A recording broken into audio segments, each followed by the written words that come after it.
Alam mo ba, Kuya Kim, napakarami na talagang influencers online. Nasa choice mo na lang talaga kung sino ang masugid mong ifa-follow at sinong hindi, depende sa content. Yes, eto, mukhang pareho tayong matutuwa sa mga influencer na ito dahil pati alagang hayop, bumibida na rin sa social media. Yan ang aking kwentong dapat, alam mo.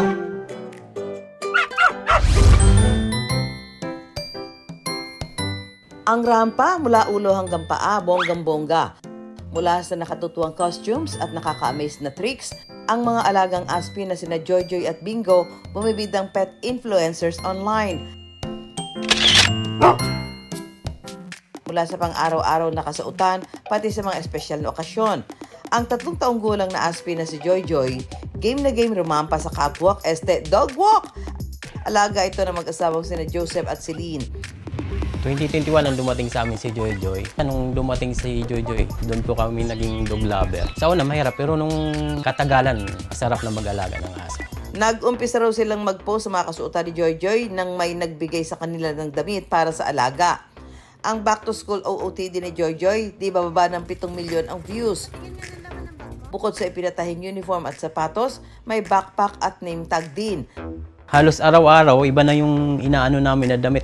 Kasi yun ang inaabangan sa kanya. Pag dinadamitan siya, tuwang-tuwa pa, lalo siya nakakangiti. Wala sa isip namin na mag-upload kami ng mga video, tapos magdadamitan si Joyjoy. Wala po sa plano. Dagsa rin daw ngayon ang mga nagpapadala ng dresses at accessories para kay Joyjoy. Kapag nagpapatahi daw sina Joseph, umaabot daw ng 200 pesos ang kada isang damit. Nakakatuwa po kasi maraming nagagandaan si Joyjoy, lalo na pag nakadamit siya. Maraming natutuwa, lalo na ang cute-cute daw ni Joyjoy. Ganun, ang gaganda ng mga mensahe nila kay Joyjoy.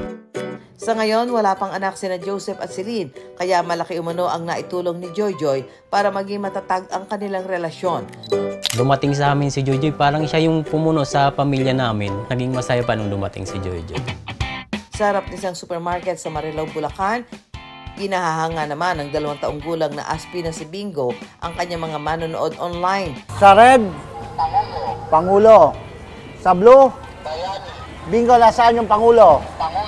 O, Bingo, nasaan yung Bayani?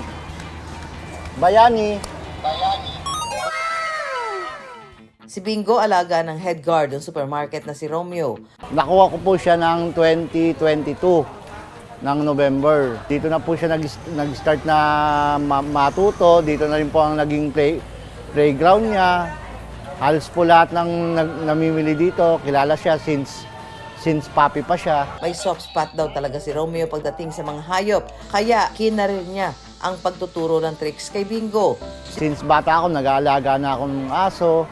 Pero hindi ko naisip na darating yung panahon na magtuturo ako ng aso. Dinaan ko siya sa basic tricks, basic obedience.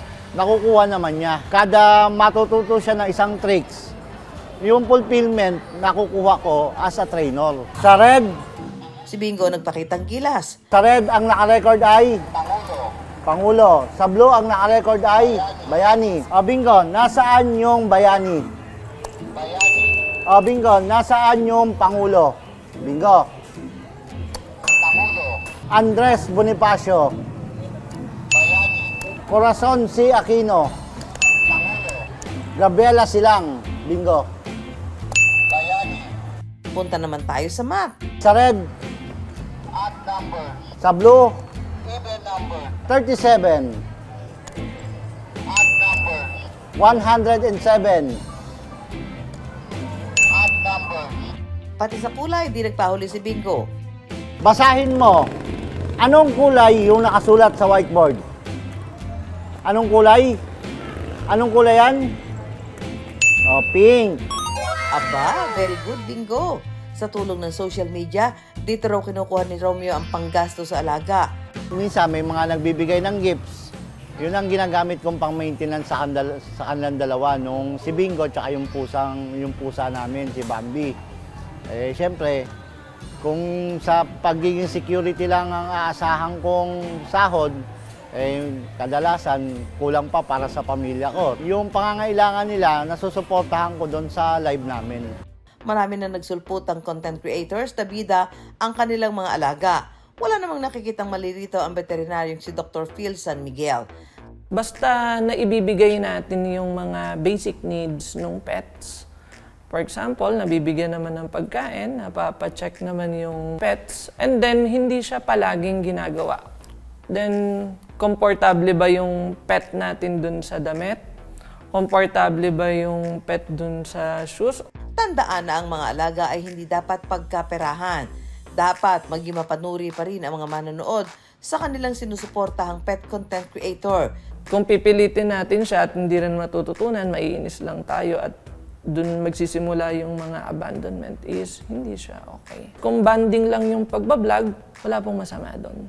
Tinitiyak naman ni Joseph at Romeo na nabibigyan ng sapat na pagmamahal at pag-aalaga sina Joyjoy at Bingo. Katuwa lang yung pagbibideo namin, tapos i-upload. Wala po yung katotohanan na pinagkakakitaan talaga. Okay na ako, makita ko lang siyang malusog. Okay na ako na makita ko lang na may natutuwa sa amin, may nagmamahal sa kanya. Ang mga alaga hindi na rin nagpapatalo pagdating sa pagiging bida online. Gaya na Joyjoy at Bingo na sa kanilang kakyutan at talino, certified pet influencer ng maituturing.